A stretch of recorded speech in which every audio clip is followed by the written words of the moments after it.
guys, medyo hindi pa ako nakakapag-loop visit ngayon at medyo busy-busy pa ng konti, busy-busyhan lang. So itutur ko muna kayo dito yung mga ibon lang natin dito, tapos shoutout natin muna yung mga yung mga kalapatids natin na sinuwerte sa mga bloodline na hawak natin dito. So yung mga nagpasingsing nandito na, yung mga pasingsing nyo sa akin, tapos yung mga panglaro ng mga OLR. So salamat sa tiwala ninyo dahil yung mga ibon natin kahit pa paano napagkakatiwalaan. So shoutout din kay Sir Turay na kinuha niya yung yung isang imported natin na ibon na nandito. Good luck sa breeding. So shoutout muna natin yung isang kalapatids natin na si Sir Edgar Nicolas. So yung in-interview siya ni Sir Arturo Vlog December 8 ata yun, December 9. So yung mga ibon na ginamit niya sa mga papuling-puling mga sprint, mga ganung fundraise, mga ganun. So line ng ibon natin. So nakakalungkot di raw marunong magbilang yung ibon. Yung mga lahi ng ibon. So di raw marunong magbilang, puro 1 and 2 lang daw ang alam sa race. So masaya ako sa ganun. Pero ang nakakuha talaga sa akin noon yung kapatid niya, si Sir Edison Nicolas. So nilapitan din niya ako dati na baka ma-share sa kanya dahil nga bago pa lang siya naglalaro. So siningsingan natin siya ng panlaro niya.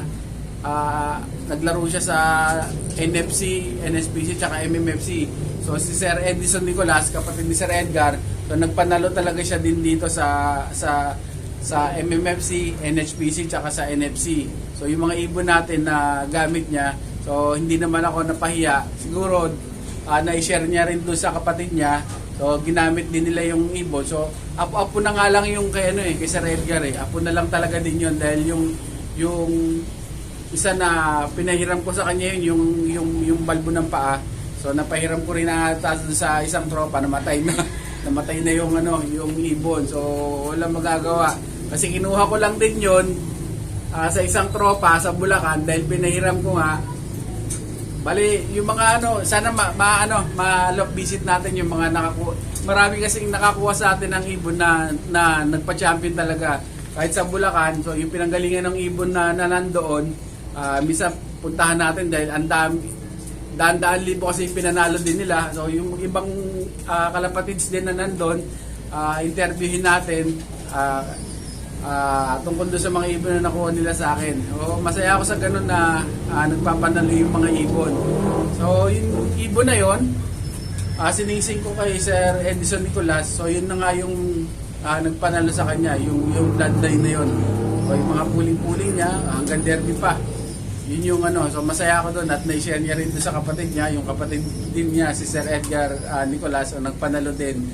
So masaya ako doon at lagi ko nga sinasabi, ako, yung mga nababaga-baga sa yung ko, kagaya pag kami kukuha, mga pang 13 month, ibibili ng kalapati o ng mga ibibili ng kalapati na kasi yung pera.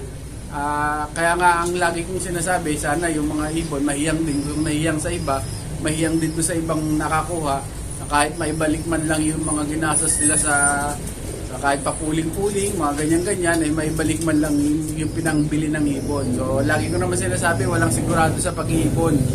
Kung meron na, kung ako, maski ako, kung sigurado ako, hindi ko nabibenta yan, ilalaro ko nang ilalaro yan, ako lang maglalaro kasi nga, sigurado ako na mananaling ibon, pero walang ganun.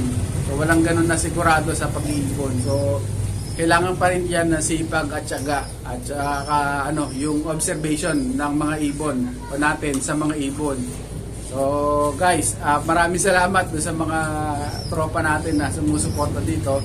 So papakita ko sa inyo yung mga yung mga imported, yung mga may order ng mga nagpa-reserve ng mga anak ng mga import bird natin. So, meron na ako dito available ng 4. Ewan ko yung meron na rin natang may mga nagpa-reserve na. So yung iba nag-down na. So yung mga ibibili naman, mga mabibili, paggagawa ko rin kasi ng bagong loft. So gusto ko mas malaki yung mayroon akong south, mayroon akong loft na pang south. So yun. mag-out ako ng mga anak ng mga imported birds. O kung gusto niyo yung mismong meron ako mga na-import na sobra kasi sa kak yung yung mga na-import ko. So yung mga nakuha ni Sir Turay, kak yun. Meron pa atang may dalawang available pa na kak na pwedeng i-out. So yung iba dito, naka-breed, may mga anak na parang sa dalawa, tatlo, parang 6 pairs ata tong mga ganusos. Yung iba dyan, sila pinagpares-pares ko rin. Yung iba, kinross ko talaga sa ibong ko. So kasi yung iba, gusto nila cross, panglaro sa mga OLR. Pwede rin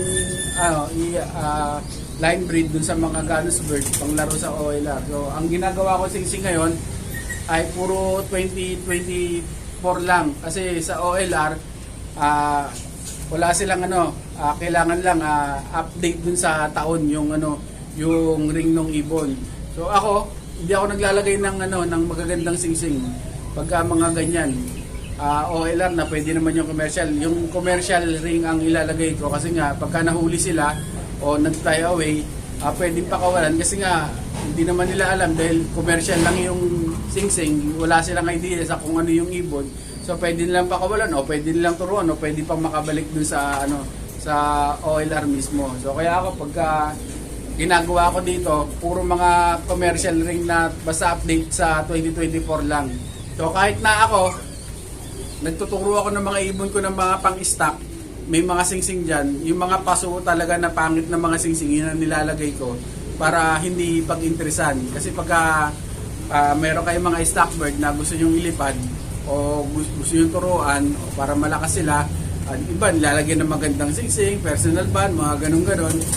So kasi pagka ganun, napag-iinteresan na yung ibon kasi iniisip ng iba, hindi naman to sisingsingan ng maganda kung pangit yung ibon. So wala na, hindi na makabalik talaga, i-stock na yung ibon nyo. So sa akin, yung ibang mga ibon ko rito nakakabalik naman kasi nga siguro hindi nila parang walang value sa kanila dahil nga commercial lang na pangit yung singsing. So ganun din yung mga ibang mga ibon ko rito. Yung iba nga walang singsing, hindi ko na talaga sinisingsingan. So yun lang yung ginagawa ko lagi dito sa mga to. So ito yung mga ibon natin. Marami akong kinasa ngayon sa mga nagpa-singsing na panglaro nila sa club. So mga ilang linggo pa pwede na itong mga to. So salamat do sa mga nagtiwala. Kita-kita ulit tayo sa mga susunod na vlog ko. Sana love visit na ako ulit sa mga kalapatids natin diyan. So guys, enjoy lang natin yung pag-iibon natin. So enjoy lang lahat. Pagka may mga tanong kayo guys, i-comment nyo lang sa baba yung mga tanong nyo. So kung gusto nyo yung gusto ninyong i-topic natin sa pag-iibon, i-topic natin para meron ding matutunan o kung hindi pa naririnig ng iba yung sistema doon sa gusto nyong pag-aralan natin o gusto nyo i-share ko sa inyo. So, PM nyo lang PM nyo ako o kaya i-comment nyo lang sa baba para pag-aralan natin o masagot natin yung mga tanong nyo. So guys, paidagdag ko na nga rin. So may nagtanong nga doon sa may mga bulutong daw yung kalapati nila, daw yung gamot, may bulutong sa paa, may bulutong sa kung saan ang parte ng katawan ng kalapati natin. So naitapi ko na to nung mga nakaraan pa. So ano daw yung ginagamot ko, ano ba yung ginagawa ko. So para lang sa hindi nakakaalam na iba kung ano yung magandang gawin pagka may bulutong yung ibon natin. So ako, na-discover ko lang to sa akin sa sarili ko lang, na-discover ko lang yung Pungisol. So sa mga nakakabili niyan sa mga drugstore, kahit saan pantao yun eh. Pang mga galis-galis, yung mga ganun-ganon. So naisip ko lang kasi na parang punjay o yung galis din sa kalapati yung mga ganon. So naisip ko lang yun na ganon ang ilagay. So matagal ko nang ginagawa, mga nakaraan pa yan, tinapik ko na yan. So maganda yung Pungisol dun sa sa bulutong. So ang ginagawa ko lang, kinukut-kut ko lang talaga yung yung mismong bulutong niya. Pagka minsan dumudugo pa, pupunasan ko lang. Tapos, pagkatapos nun, papatakan ko lang, isang patak lang nung na yun, o dalawang patak, nailagay nyo, kinabukasan, tuyo na yung bulutong na yun. So, ganyan lang yung ginagawa ko, hindi na ako nagsusubo-subo ng kung ano-ano pa. So maganda yung ano kasi yung isang ganun, kung patak-patak lang, ang tagal nyo nang gagamitin nyo. So hindi naman lahat ng ibon nyo may bulutong. So yun lang yung mga ano, mga tipid tips na parang 150 ata yung ganun, yung isang maliit na ganun, matagal nyo na gagamitin yun. So yun yung ginagawa ko pagka minsan merong mga bulutong o ngayon wala talagang nagkakabulutong dito. Hindi ako malinis sa kulungan, hindi panahon din siguro. At pagka ako sakasakaling nagkakaroon ng ganon, yun lang ang ginagamot ko, yung Punjisol. So guys, sana meron kayong kahit papano na matutunan dun sa share ko ngayon sa inyo. So guys, ingat lagi sa inyo. What's up, mga ibon? Please like, share, subscribe, and don't forget to hit the notification bell down below para ma-notify kayo sa mga bagong videos namin!